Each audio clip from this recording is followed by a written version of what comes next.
یہ کاغذ کا چھوٹا سا ٹکڑا آپ کو مالا مال کر دے گا، اور وہ کیسے؟ کہ آپ ساری زندگی غربت، تنگ دستی، مفلسی میں زندگی گزاریں گے، لیکن نہ، مجھ سے سونا بنانے کا آپ آج پورا نسخہ اور فارمولہ لے لیں۔ روحانی دنیا کے سونے بنانے کا ایک ایسا کچھ تھا اور ایک ایسا راز جو اب تک دلوں میں، سینوں میں رہا، آج میں اس کو افشاں کر رہا ہوں۔ اپنے گھر میں سونے کا دریا آپ بھی نکالیں، دیر کیسی؟ چند دنوں میں مالا مال ہونے کا راز۔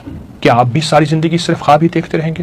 کیا آپ بھی ساری زندگی غربت، تنگ دستی میں گزاریں گے؟ کیا آپ اپنی نسلوں کو منگتا اور بھکاری چھوڑ کر جانا چاہتے ہیں؟ ہرگز نہیں۔ اس کا راستہ ہے، اس کی منزل ہے۔ وہ راز کیا ہے جس سے دولت، رزق، عزت، کائنات کے خزانے آپ نہیں بلکہ وہ آپ کو تلاش کریں؟ یہ وہ راز ہے جس نے ہزاروں نہیں لاکھوں لوگوں کی زندگیاں بدل دی۔ یہ راز پانے کے لیے ہمیں 7ویں آسمان پر جانا پڑے۔ ایک چاندی سے بنا جہان ہے، ایک سونے سے بنا جہان ہے، ایک موتیوں سے بنا جہان ہے، جہاں کے پھل یاقوت، زمرد اور ہیرو سے بنے ہوئے ہیں۔ یہ کاغذ کا ایک خوبصورت ٹکڑا آپ کی تقدیریں بدل دے اور سونے کے وہ راز آپ کے پاس آ جائیں جسے دنیا ڈھونڈتے ڈھونڈتے قبروں میں چلی گئی۔ انسان جنت سے آیا، اس کا مزاج جنتی ہے، خواہشات جنتی، چاہتے جنتی، اس لیے وہ جنت کے بارے میں ہمیشہ سوچتا ہے، اور یہ قیمتی پتھر اور خزانے جنت کا حصہ ہیں، اور انسان ان چیزوں، قیمتی پتھروں یعنی سونا، چاندی، یاقوت، زمرد، ہیرا، کوہ نور، مرجان، زبرجد، ان کا پھر دیوانہ ہے۔ آخر کیوں نہ ہو؟ جنت ان خزانوں اور قیمتی پتھروں ہی سے تو بھری ہوئی ہے۔ میں آپ کو چند احادیث کا خلاصہ عرض کرتا ہوں، مفہوم توجہ فرمائیں۔ جنت کی ایک اینٹ سونے کی، چاندی کی، گارا خوشبودار، اس کی مٹی سرخ زعفران سے بنی ہوئی، اور جنت میں پڑی کنکریاں موتی اور یاقوت ہوں گے۔ جنت میں اڑنے والا ایک گھوڑا جو سرخ یاقوت سے بنا ہوا ہوگا۔ جنت میں نہر کوثر کے کنارے یاقوت اور موتیوں سے بنے ہیں،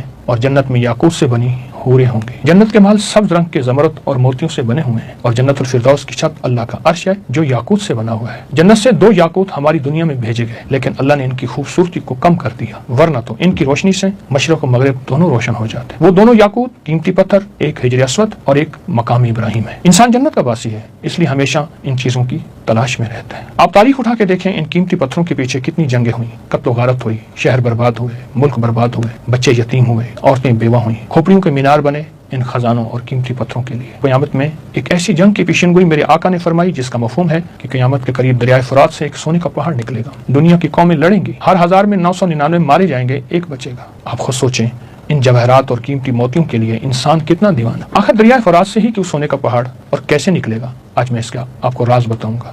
اگر آپ یہ بھی چاہتے ہیں کہ ان قیمتی جواہرات کے مالک بنے بغیر کسی جنگ، قتل و غارت کے، گھر بیٹھے ان قیمتی پتھروں کے مالک بن جائیں، آپ کی نسلوں میں زمرد، یاقوت، ہیرے، جواہرات موجود ہوں، اور آپ کے بچے اس کے تاج پہنے اور کھیلیں، آئیں وہ راز بتا دوں، وہ دروازہ ہم مل جل کے کھول لیں جس سے گھر بیٹھے آپ مالا مال ہو جائیں، وہ قیمتی جواہرات آپ کے گھر آ جائیں۔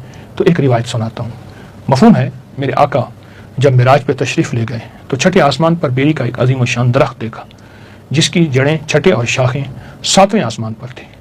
آقا نے فرمایا، جبریل نے مجھے بتایا سدرۃ المنتہا ہے، یعنی وہ درخت ہے، یہ مخلوق کے علم کی انتہا ہے، جو بھی نیچے سے آتا ہے یہیں سے وصول کرتا ہے، جو اوپر سے آتا ہے وہ یہیں سے وصول کرتا ہے۔ اس کے ارد گرد سونے کے پروانے اڑ رہے ہیں، جب اللہ کے حکم نے اسے ڈھانپا تو وہ درخت یاقوت، زمرد اور موتیوں میں تبدیل ہو گیا، اور اس میں ایسے رنگ نظر آنے لگے جس کو کوئی بھی نہیں جانتا۔ اس کے پھل ایسے ہیں جیسے مقام ہجر کے مٹکے، پتے ایسے ہیں جیسے ہاتھی کے کان، جڑ سے 4 نہریں نکلتی ہیں، 2 نہریں باطنی ہیں اور 2 زہری ہیں۔ آقا نے فرمایا، میں نے جبریل سے پوچھا ان نہروں کے بارے میں، تو جنت میں ہیں، اور زہری نہریں دنیا میں ہیں، وہ ایک دریائے نیل ہے اور ایک دریائے فرات ہے، یعنی 2 نہریں باطنی ہیں اور 2 نہریں دنیا میں ہیں، ایک نیل اور ایک فرات، دریائے نیل، دریائے فرات۔ میں دونوں دریاؤں پہ گیا ہوں۔ دریائے نیل جنت سدرۃ المنتہا سے نکل کر ہماری دنیا میں آ رہا ہے، اس لیے آج تک اس دریا کی بنیاد کوئی تلاش نہ کر سکے گا، اور دریائے فرات بھی اس سدرۃ المنتہا سے نکل کر دنیا سے آیا ہے، اور قرب قیامت میں سونے کا پہاڑ نکلے گا۔ پچھلے کئی سو سالوں سے مہم جو ایڈونچر اور تجسس اور شوق کے قیمتی ماہرین، سائنسدان اس کی بنیادوں کو تلاش کرنے کی کوشش کر لے، کوئی بھی کامیاب نہیں ہو سکے گا۔ ہو کیسے سکتا ہے؟ اس کی بنیادیں ہیں ہی آسمانوں میں۔ دریائے نیل قدیم مصر کی تہذیب کے عروج اور دولت کا ایک بڑا ذریعہ تھا، اس لیے قدیم مصری لوگ اس دریا کو دیوتا مانتے تھے اور اس کی پوجا کرتے تھے۔ یہ افریقہ کا سب سے بڑا دریا ہے، یہ بہت بڑا پھیلا ہوا دریا، اس کی لمبائی تقریباً 65,000 کلومیٹر۔ یہ دریا سوڈان کے ایک دلدلی علاقے میں جس کا نام سد ہے گم ہو جاتا ہے، آج تک معلوم نہیں ہوا آخر نکل کہاں سے رہا ہے۔ نیل کے کنارے آس پاس کے علاقے قیمتی پتھروں کی کانوں سے مالا مال ہیں، ان پتھروں کی کانوں سے نکال کر دریائے نیل کے ذریعے شاہی کارخانوں تک پہنچایا جاتا ہے، اور یہ زیورات، تعویذات، مقدس اشیاء میں ڈھلتے اس قیمتی پتھروں میں جامنی پتھر، یاقوت،